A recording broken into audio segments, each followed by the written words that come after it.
Inaya 1934, un grupo de damas de Lago afunda Aruba Women's Club. E aquí nanda celebra 80 años de existencia. Esa que requería una celebración grande que dura 3 para 4 días. Con el lema, Let's Celebrate.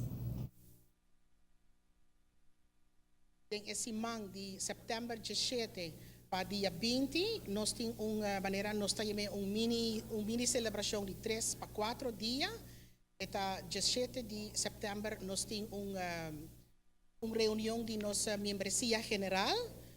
Riba 8 de setembro nós temos um Wine and Cheese Festival que nós também honra e reconhecer prensa de Aruba e nos main sponsors estão, que nos últimos 5 anos seguro continuamente ajuda-nos.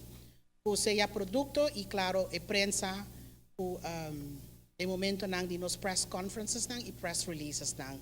Nos main sponsors nang para repetidamente duna nos of seja fundo nang of seja produto para nos atividade nang. Arriba Jabiana, 19 de setembro, lo tem 2 oradores especial invitados de merca com o amplo arriba tópico de Women Empowering e estão interessados por formar parte de essa aqui. Lo causará a celebração aqui com gala dinner também, and dance, e membro de Aruba Women's Club está optimista com nanta sigi para 80 anos mais nandilante com Aruba Women's Club. Lo guardo carregado para a futura geração também, que tem paixão para trabalhar voluntário arriba nos isla.